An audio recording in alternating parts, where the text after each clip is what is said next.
잠언 17장의 말씀은 특별히 공동체 안에서의 평화가 무엇인지를 우리에게 들려줍니다. 가정과 친구 관계 안에서 말과 행동의 지혜가 어떠한 것인지를 강조하여 말하고 있지요.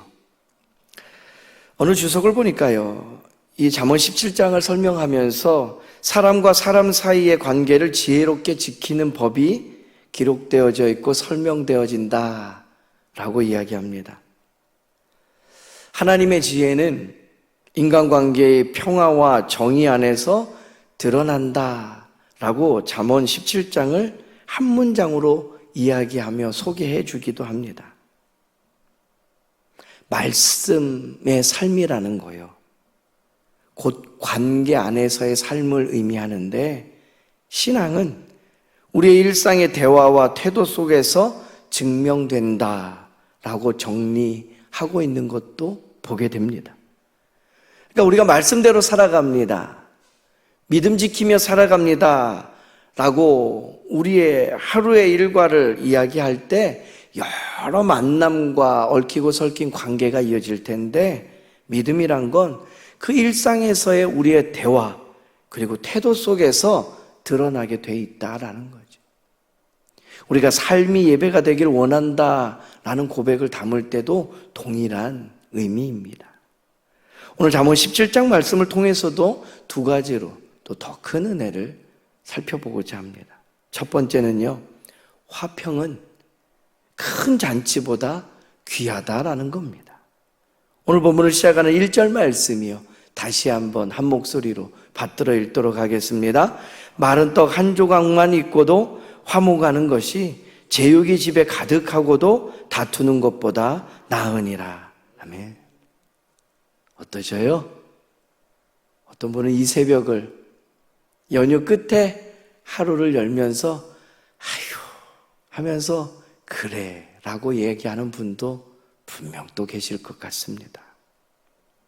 사랑하는 이들의 만남과 모임인데 어쩌면 그 끝이 이렇게 씁쓸하고 뒤가 뭔가 매듭지어지지 않은 것처럼 마음이 허할 때가 명절 끝마다 있는 것들을 또 보게 됩니다. 가정과 공동체의 진정한 행복이 어디서 올까요? 나라가 먹고 살기 어려울 때는 그저 경제만 부흥하면 될 거라 생각했습니다.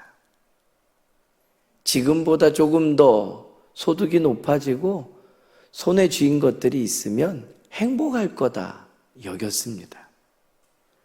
그런데 시간이 지나고 우리가 더 부유해질수록 사건과 사고는 더 흉흉해지고 참담하기 끝이 없습니다.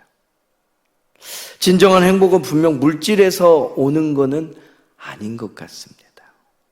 오늘 성경은 화평에 대한 이야기를 우리에게 들려줍니다. 부유하더라도 다툼이 가득하면 고통스러운 삶이라는 거예요. 그러나 비록 가진 것이 적어도 서로 사랑하고 존중할 때 하나님 나라의 기쁨이 무엇인지를 우리가 알 수 있더라라는 거죠. 창세기 13장에 보면 아브라함이 조카 롯과 다툼을 피하기 위해서 땅을 양보했던 사건에 대한 기록이 나옵니다. 믿음의 조상이니까 가능하죠. 그 옛날엔 땅의 가치가 뭐 별거 아니었으니까 그랬겠지. 왜요? 오늘 우리에게 땅을 누군가와의 싸움을 피하기 위해 포기한다? 말도 안 되는 얘기처럼 우리는 생각하고 살거든요. 명절 내내 뉴스를 틀면 사건과 사고가 가득합니다. 명절 끝자락에 우리 마음이 상한 이유는 도대체 뭘까요? 아브라함은요, 화평을 이루기 위해서 손해를 감수했던 사람입니다. 그 시절이나 지금이나 매한가지입니다. 그런데 그는 결국 하나님께서 큰 복을 주셔서 많은 것들을 누린 사람이 되었습니다. 왜 우리는 아브라함의 자리에 서지 못하는 걸까요?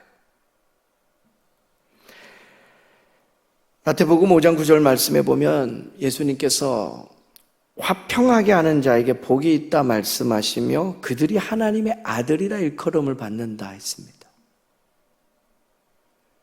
그 아들이 무엇을 이야기합니까? 남자입니까?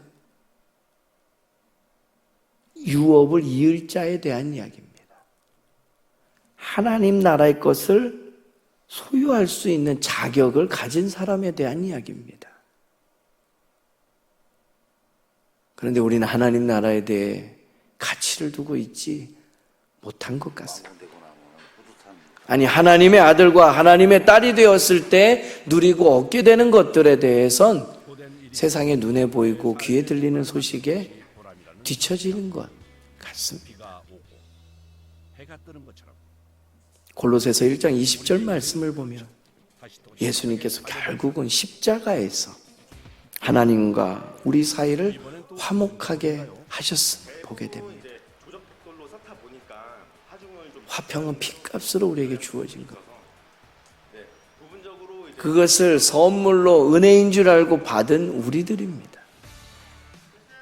그런데 이번 명절에도 우리는 땅의 것에도 또 포기하지 못하고 집착하며 화평을 이루지 못했습니다. 우리의 가정과 교회에 진정 필요한 것은 더 많은 소유에 대한 이야기가 아닌 것 같습니다. 화평의 은혜가 우리 가정에 필요합니다. 이 교회에 필요합니다. 그 화평을 이루는 자로 우리의 걸음을 걸어내는 저와 여러분 되기를 간절히 소망합니다. 두 번째 말씀은요, 친구는 환난 때에 드러난다 라는 겁니다.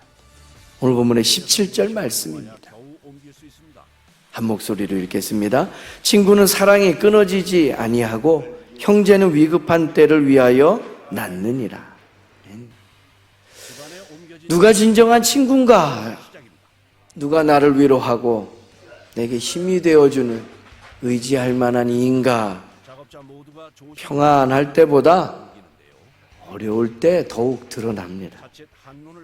환난과 위기의 순간에 곁에 있어주는 자, 그가 참된 형제요 친구라는 거죠. 사무엘상 20장 말씀에 보면 다윗의 친구 요나단이요, 그들이 어떻게 그렇게 견고한 우정을 갖게 되었을까요? 요나단은 왕권을 잃을 위험에도 불구하고 다윗을 끝까지 지켜낸 사람입니다.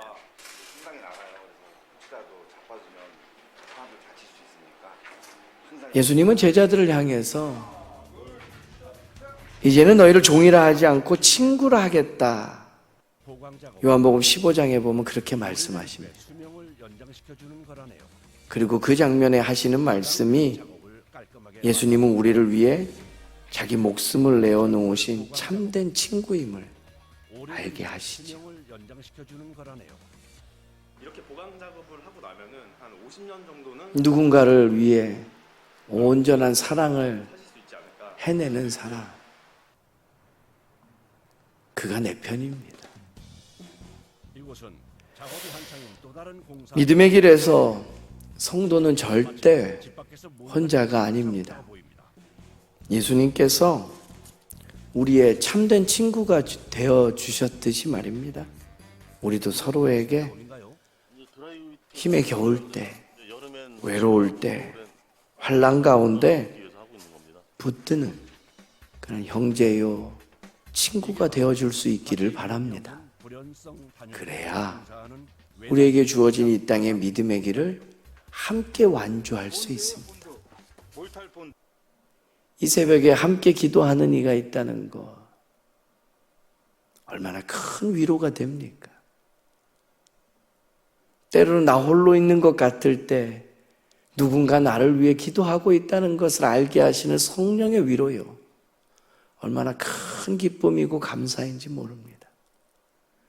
오늘 이 새벽에 우리가 또 하루를 시작하며 기도할 때 성령께서 우리에게 생각나게 하시는 그 영혼, 그 가정, 누군가를 위해 함께 기도하며 이 믿음의 길을 외롭지 않게 함께 걸어내는 저와 여러분 되기를 축복합니다.